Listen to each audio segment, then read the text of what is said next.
Yo, what's going on, guys? Welcome back to Bullony Basketball. This is episode 30, which is kind of crazy. 30 episodes, kind of insane. You guys know I'm here with Johnny. How's it been, Johnny? What's going on, Garrett? How are all of our listeners doing? Excited to be back for another episode talking some more basketball. We have a special guest, Garrett, if you want to announce him. Yeah, our special guest, his name is Jordan, and his Twitter link will be in the description below, Jordan Ballify. And also, you have a podcast called Ballify on Spotify, Apple Podcasts, just about anywhere you could think of that there's a podcast available. So how's it going, Jordan? Very good. Yeah, thanks for having me. Appreciate it. Just looking forward to talking some more ball. Yeah, and we got a nice show for you guys today. Lots of topics. The last few weeks we've been talking about The Last Dance, so obviously we're not going to switch that up. We're going to talk about episodes 7 and 8 today. And a few key things from these episodes. I think the first big thing is Michael Jordan's relationship with his father. Obviously the tragic news that happened in 1993 where his father was, killed. And then how MJ basically went to play baseball, came back, the 72-10 season where they won the championship. What do you guys think of the whole relationship with MJ and his father? I guess I'll start here. This was probably one of the most touching points of the whole documentary up to this point, especially when he wins that first championship without his dad in attendance. We've all seen that picture before, but we've never seen the video. We've never heard the audio with it. And it was just crazy seeing and listening to him just sobbing on the floor after winning it. And it also kind of just portrayed the person that Jordan is, because a lot of people after seeing the documentary will talk about how hard he is on his teammates, this and that. But there were bigger things than basketball in his life, and obviously the relationship with him and his father shows that. But the other interesting thing I kind of thought about that whole relationship was when he made that number change back from 45 to 23, he really wanted to honor his father by not wearing 23, but at a certain point he realized that he needed to put that number back on, and then from there it was just the old Jordan that we've seen before. Yeah, exactly. Jordan, you want to touch on that a little bit? Yeah, sure. Yeah, I'm really enjoying the Last Dance, so I'm keeping up with it so far. I was aware that he went to baseball because of his father and stuff. I didn't actually know his father was murdered, so that was news to me. I didn't know about that. So obviously coming out of that and he went through some tough times and whatnot, and very close to his father and stuff. So I think that was really tough. But yeah, I think seeing that video of him breaking down crying after winning that championship, the first one without his dad, that was obviously a big deal and a very emotional time for him. But yeah, I think the series is going really good so far. I'm really enjoying it. I'm not necessarily a big MJ fan, but I definitely have a lot of respect for his game, and it's one of the greats, and it's really cool seeing his story. So I'm really enjoying it so far, and I can't wait for more episodes. Yeah, and we've seen the iconic photo from the first title where he's MJ's crying while he has the trophy right next to him, and his dad's right behind him. But it was way more emotional than that, I think, in the 96 title. And especially the fact that he did it, on Father's Day, which, of course, Gary Payton was assuming that he was kind of locking him down and stuff like that. MJ said, I have other things on my mind. And let's transition to that. What did you guys think of what Gary Payton said about how if he had kind of, had been more aggressive, to start the series, all that stuff defensively, and played the MJ's physicality, that they could have maybe won the series? I have a couple takes with this. The first one is, if that's how you feel, then why weren't you guarding him from the get-go? If that's really the thoughts you have, and you are the alpha on the team, you tell George Karl I want to guard him, why are you waiting 3-4 games to make that decision? And then in terms of Jordan's perspective, he said that, he wasn't scared of Gary Payton, which I believe, but the numbers do show that Payton certainly played him better than the other defenders, and now that may be a result of a couple things. It may just be that Jordan had off games, but it also could be that Payton just played him better. So there's a lot to digest there, a lot of confounding variables for sure. So we will never really know whether or not Payton bothered him or if it was just that Jordan was having off games. Yeah. I mean, Jordan, were you gonna say something? Sorry. Oh yeah, sure. Yeah, I think Gary Payton obviously is very outspoken. He's one of the biggest trash talkers out there. Very good defender. Like he's called the glove for a reason. I think he is a great defender, but I just think Jordan's even better. Like obviously they won a couple games in that series that made it interesting. I do think Payton probably should have been guarding him earlier. Could have made things a little different. Do I think it would have been different to the point that, you know, they would have beat the Bulls? No, probably not. I think especially when it came to the finals and stuff, like, Jordan was winning. Obviously, the 6-0 record speaks for itself. So I do think Payton's a great defender, but I think just Jordan's offense and just overall players is better. So that's really what it came down to. Yeah, and I don't know necessarily if I buy exactly what Gary Payton was saying, because there were points in the documentary where they would show through games 1 through 3, and they said like Jordan's targeting Payton on defense, and he wanted Gary Payton for those first 3 games for a lot of those possessions, and then he ended up scoring over him. So maybe if Gary Payton would have came in with that mindset, but of course, how are we supposed to know that he's gonna have that idea when that's like his first finals? And he's so much less experienced than MJ was even at that time. So I don't really know if that would have changed the outcome of the series.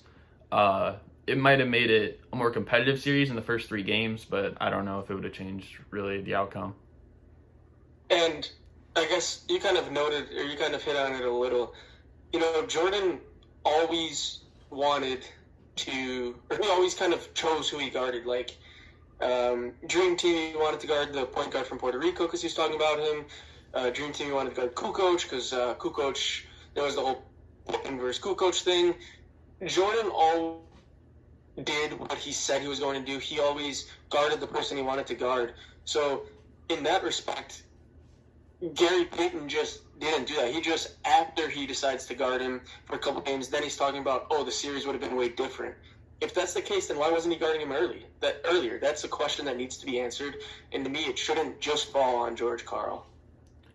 Yeah, I kind of agree with that. But we're going to move on to start bench cut. We've been doing this over the past few weeks, and it seems like you guys like it. So the first 3 players that we're going to do for a start bench cut are Devin Booker, Bradley Beal, and Donovan Mitchell. I'm going to start with Jordan. What do you think, or how would you order these guys? Yeah, these are all pretty. Just had to go with my gut here. So I'm actually going to start Beal. I'm going to bench Booker, and I'm going to cut. That it was really tough. They're all great shooting guards in the league, but that's what I'm going with. Go ahead, Garrett. You give yours next. Okay. It's funny. Mine is probably the exact opposite. I have started Donovan Mitchell. I just think like him getting the Jazz to the playoffs and what he's done at such a young age too. I think we have to take that into account. Bench. I don't know. You know what? I think I'm actually gonna bench Bradley Beal and I'm gonna cut Devin Booker, which might seem crazy, but I'm gonna go Mitchell, Beal, Booker. So, for me, I agree with Jordan where I'm going to start Bradley Beal. But I want to flip up the bench cut. For me, I benched Donovan Mitchell and cut Devin Booker. A couple things play into this. For Donovan Mitchell, the whole thing of him leading the Jazz to the playoffs kind of as the alpha at the young age he did speaks volumes about him. And I know he had a better supporting cast than Devin Booker. But to be quite frank, the Suns have never even been near the playoffs, if we're really thinking about that. So to me, that kind of says quite a bit about Devin Booker. Bradley Beal has had a very good season.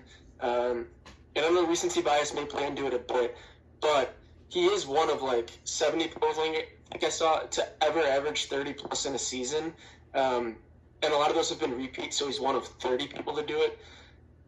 So that does say a lot about him. And his playmaking skills this year have drastically drastically improved. So to me, if I'm going to start a team, I'm going to take Bradley Beal. Yeah, I mean, like Jordan said, all these guys are really tough. I mean, I don't think there's any set answer. But we're going to move on, though. The next one that we have is kind of an all-time bunch of small forwards. So we got Paul Pierce, we got Carmelo Anthony, and James Worthy.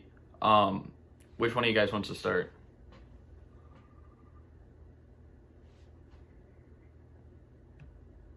Hello? Okay, I don't know what just happened, but I'm going to start with my take. Between Paul Pierce, Carmelo Anthony, and James Worthy, I'm going to start James Worthy. I think winning multiple championships and a finals MVP says a lot about that. And then it's just tough because the situation Paul Pierce and Carmelo Anthony are in, I mean, Paul Pierce is one, but I'm probably going to bench Carmelo Anthony and cut Paul Pierce. So I got James Worthy, Carmelo Anthony, and Paul Pierce. Sorry, guys, we just had technical difficulties, but as you caught it, I had Worthy, Carmelo Anthony, Paul Pierce in my start bench cut. What do you guys think? Personally, for me, I went Paul Pierce. I'm going to start Paul Pierce. I think when we judge these players, there are certain things that you need to have certain ways that you're going to rank them. So between stats, between skills, between accolades, accomplishments, and Paul Pierce's full body of work, for me, puts him where I'd start him. And then I'm actually going to bench James Worthy and cut Carmelo Anthony. Carmelo has the most All-NBA selections.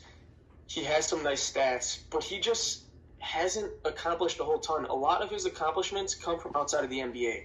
The 2003 national championship as a freshman at Syracuse. Being a very great player for the Olympics, winning gold medal. But his accomplishments just don't happen to have been in the NBA, and for that reason, I can't really put him higher than these two. Yeah, Jordan, what's your order? Yeah, so I kind of went a different approach here. I went more like who I felt was the better player, and not so much like kind of like the accolades that came with it. So I'm going to start. I mean, I am a bit biased because I do really like Melo, but I'm going to start Melo. I'm going to bench Pierce, and I'm going to cut James Worthy. Yeah, and the reason for that is I just think Melo's stats are better. I mean, Pierce does have the championship, I'll give him that, but also that team was like pretty stacked. I mean, they had KG, Rondo, and Ray Allen, so I think he did have a really good team around him. James Worthy, he does have 3 championships and a Finals MVP. I'll give him that, but I just don't think his stats are as good as Pierce and Melo's, so that's what I'm going with. Go ahead, John. Can you repeat your list again quickly? Yeah, I had James Worthy starting, and then I had Melo and then Pierce. But ultimately, I think Melo and Pierce are kind of interchangeable. I just look at it, it's like if you switch their careers and put Melo on the Celtics and put Paul Pierce on like the Nuggets or the Knicks or whatever, I don't know if there's anything that changes. I think that the Celtics could still win a championship. Yeah. I don't know if the Nuggets or the Knicks do. And then as for James Worthy, I think that obviously his nickname's Big Game James for a reason, so obviously he's going to come up in the clutch. And he has the accolades, and he's probably a better defender than all these guys. And we're going to get into, in a couple segments, we're going to get into another player that was on that 2008 Celtics team. And so when we do that, it's going to be interesting to see how that one shakes out as well. Yeah, for sure. So the next one, we got 3 of the greatest power forwards ever. Charles Barkley, Karl Malone, and Dirk Nowitzki. We're going to start with Jordan. What was your order for this?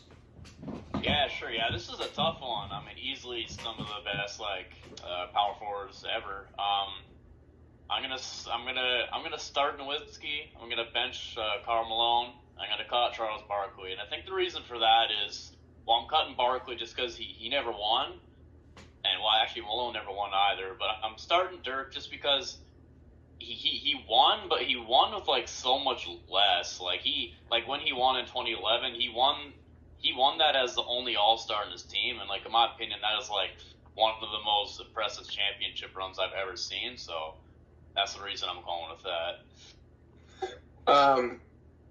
When I look at this, these three, along with Garnett and Tim Duncan, are the 5 best power forwards in my opinion. So it's certainly close between the three of them. But to me, I had to start Charles Barkley. And I think this documentary is really starting to show the player that Charles Barkley was. And he never won, and Karl Malone never won, and there's a common denominator there, and that's Michael Jordan. He was the reason that just about every 90s star didn't win outside of Hakeem and Clyde, and that's because he was retired. So I'm going to start Charles Barkley. I'm going to bench Dirk Nowitzki. Dirk won the 2011 title. He beat LeBron, Dwayne Wade, and Chris Bosh, where his second best player was either Sean Marion, Jason Terry, or Jason Kidd. So that's an accomplishment in itself. And he really did revolutionize the game with his fadeaway, a big man that can start shooting. So I had him there. And then I was going to cut Karl Malone. Once again, he didn't win the year, and that's because of Michael Jordan. And there's no shame in me cutting Karl Malone. To me, he's just the 5th greatest power forward ever for the game. It's very interesting. I think this is the second straight one where we both have someone, or we all have a different person starting. I actually have Karl Malone starting. I think when it comes to defense, he definitely has the edge over a guy like Dirk, who I have on the bench, and then I have Charles Barkley being cut, which is tough. But I mean, ultimately, Charles Barkley never won. Karl Malone, he's been to multiple finals, and I mean, he has multiple MVPs as well.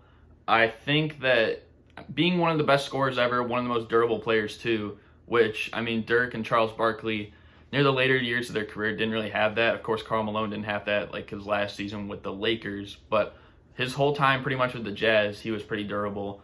And I don't know. I personally would rather just take Malone. And I love Dirk. Dirk's one of my favorite players of all time. I've said this before on the show. But I'm going to have to bench Dirk, and I'm going to cut Charles Barkley. Something when I was just kind of going through all their profiles that stood out to me was all of them are 10-plus time All-NBA.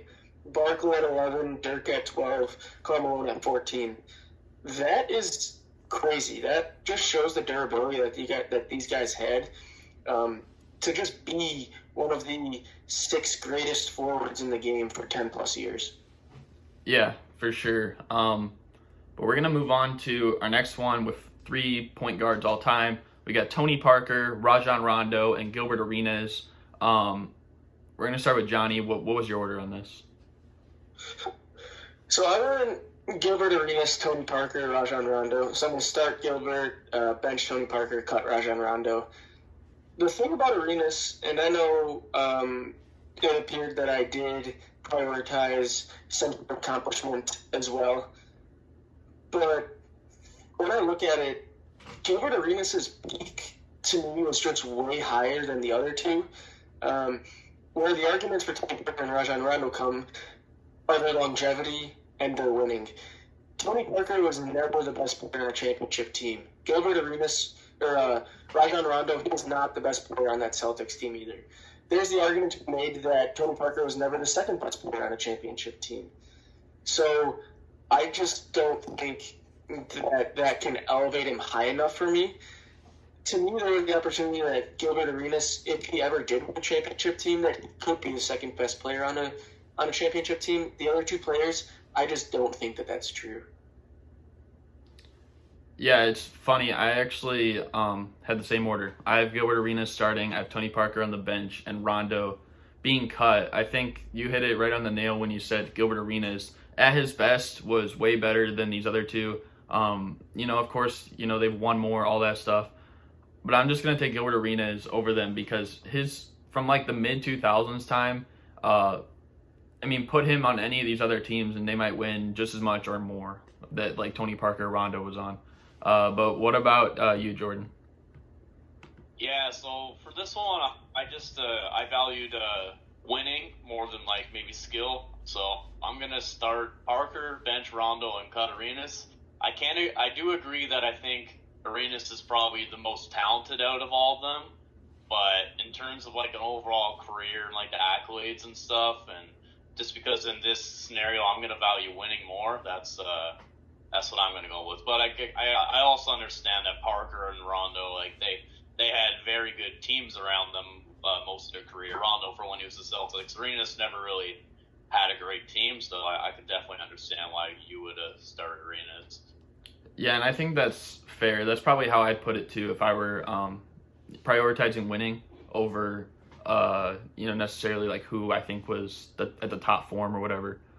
But we're going to move on to the next topic, which is something that came out in the news over this past week. In a podcast, Jason Tatum said originally he wanted to go to the Phoenix Suns, and they didn't draft him. They weren't interested in drafting him because they didn't want to have another Devin Booker on the team, is what they said.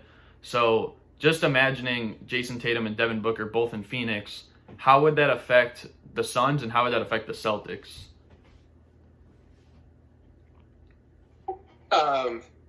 Drastically, to say the least.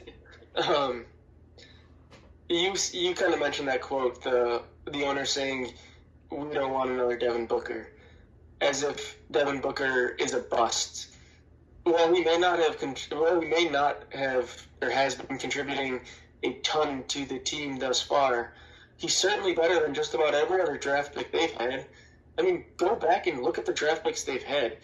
Between taking both Marquise Chris and Dario Saric in the top 10 in the same draft and missing on both, they don't have a great resume to come out and say things like this.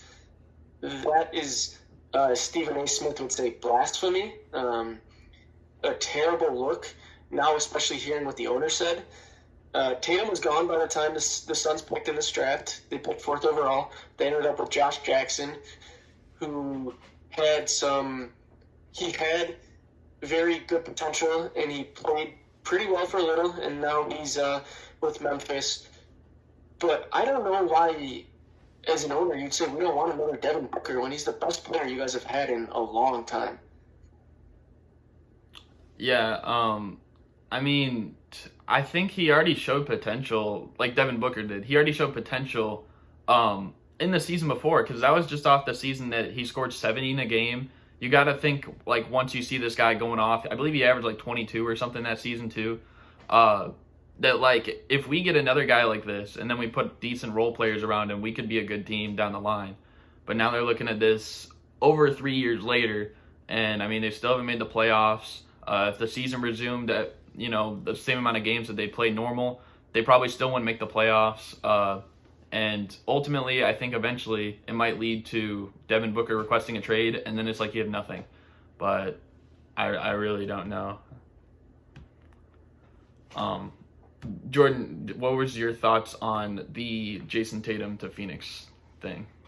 Yeah, I think like Phoenix already looks pretty bad right now, just like the management of the team. I think by coming out and saying that's just making yourself look even worse. I mean, they haven't really done a great job at developing their players in terms. I mean, Ayton and Booker are nice, but like the team hasn't really gotten better. Like in terms of winning, hasn't really gone up there. So, and I definitely don't think like Tatum right now is like one of the better players in the league, especially right now. He's like arguably like the best player on the Celtics right now, and I think if he was in Phoenix, I don't think he'd be the player he is today, just because I don't think Phoenix is as good at developing players and stuff. So I think that's a blessing that Tatum didn't get drafted by Phoenix. Yeah, I mean, it could go hand in hand, but I mean, like you also said, Tatum's probably one of the best players in the league right now, and I mean, personally, I'd probably take him over Devin Booker if we're being real. So, I mean, they kind of definitely missed out on that opportunity. Of course, they didn't really get it, though. But if they would have, of course, it would have been something cool to see. But we're going to move on, though. The league just had a meeting, and they're going to, like, kind of discuss about, like, how, what's the status of the season. They said in about 2 to 4 weeks they could come to a consensus that the season plays on, the season ends, what's really going to happen. So what's your guys' prediction? Do you think that the season will continue or at least jump right into the playoffs or something, or do you think it's just over? In my opinion, they're going to try and resume the season in some way, shape, or form. The league had a meeting also with some of the better players, so Giannis, LeBron, Westbrook, Chris Paul, those guys, and all of them are in favor of resuming the season. And as a league, if you have your top guys all wanting to resume the season, I think they're going to try to cater to those guys' wishes and find a way to at least bring it back in some way. Yeah, Jordan? Yeah, I think without a doubt, there's no argument that, like, everyone wants the league to be back. I think the question is, like, should they bring it back? And I would say no, they shouldn't bring it back. Like, of course, we all want to see basketball, but I think just the risk of everything that's going around, I just don't think it's worth it. Like, people are talking about the second wave coming around. Like, even if there's no fans in the arena, like, I just think it's too risky, and I just don't think it's a good idea. As much as I love ball and I want it to be back, I just don't think it's worth bringing it back. I think it's too risky at this point. Yeah, I think definitely the risks are still a big concern. I mean, it seems like we've been able to cope without sports, at least to this point now, as opposed to when it actually got suspended like March 11th, March 12th time. But I mean, if I were to put like a percentage on it, I'd probably say there's an 80% chance the season comes back, at least like to jump right to the playoffs. Obviously there'll probably be no fans, but I think there's a strong chance the season comes back. I saw the Miami Heat, I guess, just had like 12 players come in for individual workouts the other day, and I guess like 22 other teams are likely to open up for that in about a few days.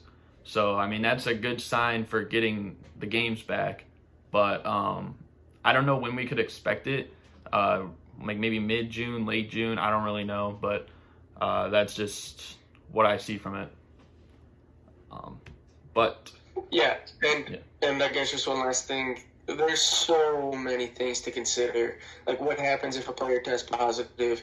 How do you handle that? So this is way more than just wanting basketball back. There's just so much that the league needs to think about, and so they've been thinking about it for a while, and now they're going to give themselves another 2-4 weeks before they make that decision.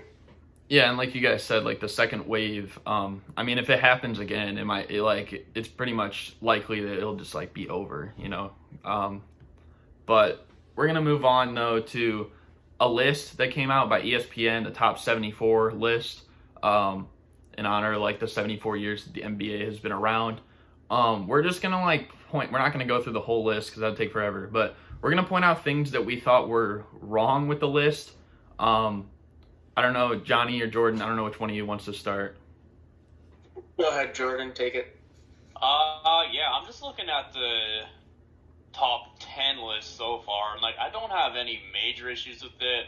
I think as long as you got Jordan at number one, I'm cool with that, because I'm not trying to get into a Jordan-LeBron debate right now, but I do think Jordan is a GOAT, so I would have had an issue if they had LeBron number one, but I think so far for the top 10, it looks pretty decent. Bill Russell might be a bit high, but besides that, it's looking pretty good. I like the top 10. Yeah, I can't really disagree too much with the players in the top 10. 1, 2, 3 looks good to me. Bill Russell at 4 was a bit high for me, but I think I don't mind him being in the top 10. The one guy that I consider putting in the top 10 is Hakeem, but once again, he's just outside of there, so that's not really something that hits me. What does hit me, probably the biggest thing, was how high they rank some of these current players. Like, Anthony Davis, what has he done to be, I think he was 50. But to me, it's not necessarily just about where he was, but who he's ahead of. How is Anthony Davis better than Dominique Wilkins? Like, how can he be ranked higher than Dominique Wilkins at this point in his career? Like, I just don't understand it. Yeah, I have on here 80 was 45 exact. That was exact number. But also like having having Giannis at 27. Oh wait, go ahead, Jordan. Sorry. Yeah. No. I was gonna say that. Like, at least the 80 is like not too high. Like 45. Like, yeah, but like you said, he hasn't really like won anything. Like, not even a season MVP, and like he's never really like accomplished anything with his team until like maybe now. But I mean, he got like LeBron on his team, so like he's got a lot of help. So yeah, that's all I would say about AD. Yeah. And like what I was saying about Giannis is like they have him 27, which first of all is too high. Second of all, they also have him over James Harden, which you could argue James Harden, might be not as good as Giannis right now, but if we're looking at a whole career, I don't think you can put Giannis over Harden or AD or, like you said, guys like Dominique Wilkins. I thought Bill Walton at number 48 was surprising because he had injuries, in his career. I like they put Ginobili at 58, but one that was really annoying, and I don't know if you guys noticed this, but Clyde Drexler was 57. And I love Ginobili, but wow. is Ginobili one person below Clyde Drexler? Like, they had Clyde below Ray Allen, Reggie Miller, Allen Iverson, James Harden. I would never put him that low. I think that's just absurd. Clyde is a top 5 shooting guard of all time. Yeah. I don't even throw Ginobili or Ray Allen into there. I did not realize how low Clyde was. Yeah, that is complete disrespect to him. Yeah. Kudos to putting that one out. But I know you and I talked about the whole Giannis thing earlier. My issue is, it's not that I don't think that these players can't end up where they are. It's just, this is blatant disrespect to the players that came before them. This is disrespect to Clyde Drexler. This is disrespect to Dominique Wilkins. At the end of their career, sure, Giannis is probably going to have a better career than Dominique Wilkins. I have no issue with that. But at this point in time, that is just not true. And then to me, Kawhi, only 2 spots ahead of Giannis Antetokounmpo, ridiculous. What has Giannis done in his career? Win 1 MVP. Kawhi, couple championships. Kawhi has the Finals MVP. Like, it just doesn't make sense to me. Well, even I think. Oh, go ahead, Jordan. Sorry. Yeah, I agree. I think Kawhi should be a lot higher. I mean, I am a bit biased. I am a Raptors fan, so obviously I'm a big fan of Kawhi. But yeah, I agree. He should be a lot higher. He has 2 Finals MVP, his 2 championships. Keep in mind the Spurs team was pretty stacked around him, but he was able to pretty much single-handedly carry that Toronto team all the way to the championship. So yeah, I think he should be higher. 25 is not like horrible, and I understand his career is still not over yet. He could probably win at least 1 chip with the Clippers, but I think he should be a bit better on the list there. Well, I think that the player they have between Kawhi and Giannis is kind of, I don't know. I don't really know how I feel about it. It's Dwayne Wade. Like, are we saying Dwayne Wade is one person better than Giannis with what Giannis has hardly even done in his career so far? And that, yeah, Kawhi has been great. Kawhi has led Toronto to a championship, and almost like in a carrying fashion. But I don't know if I'd put him over Dwayne Wade, who has 3 titles, especially the way he carried in 2006. And I mean, what we've seen, his whole career is like, his whole body of work is done. So I don't know if we can put Kawhi over Wade even yet. I don't mind that ranking, and I don't mind the number 26 for Dwayne Wade. I think that's a pretty soft spot for him. To me, it's more about the whole Giannis thing and that he's too high. Yeah. I think Giannis being too high, definitely. But I mean, for other notes I have on here, I mean, I agree with you guys. I think Bill Russell is a bit too high. If you want to argue him in the top 10, that's fair. Or maybe just outside of it, that's fair. But I don't think he's number 4. I think Larry Bird was a bit too low at 7. Kobe and Shaq are definitely too low at 9 and 10. I see so many people get into an argument between Kobe and Tim Duncan. I don't think it's close. I think Kobe is the better player between those 2. Yeah, I give it to Kobe as well. See, that's a player I don't mind. I think Shaq and Kobe at 9 and 10 is fine. Like, I'm gonna have Jordan, LeBron, Kareem. I think Tim Duncan's got a better career and stats, or the mix of them. And then I also will have Larry Bird and Magic Johnson. So 9 and 10 is not egregious to me. The only thing between Kobe and Tim Duncan that I'd say is that, yes, Tim Duncan was still winning later, but this wasn't the same Tim Duncan that we saw in his prime. Like, Tim Duncan, when he was winning MVPs in, 2001 to 2003, around, 2005, 2006, that was prime Tim Duncan. Now, once 2007 and on kept going, this was, almost like a different Tim Duncan that we saw. And I think, with what we saw from Kobe, I mean, Kobe was still at the top of his game. He still had an MVP left in him. He had 2 more championships, finals MVPs in him. And ultimately, probably would have had still a successful end to his career if You know, he didn't have like chemistry issues with like the other teammates, like Dwight Howard and stuff. Didn't have injuries. You know, basically management kind of failed putting a team around him at the end of his career too.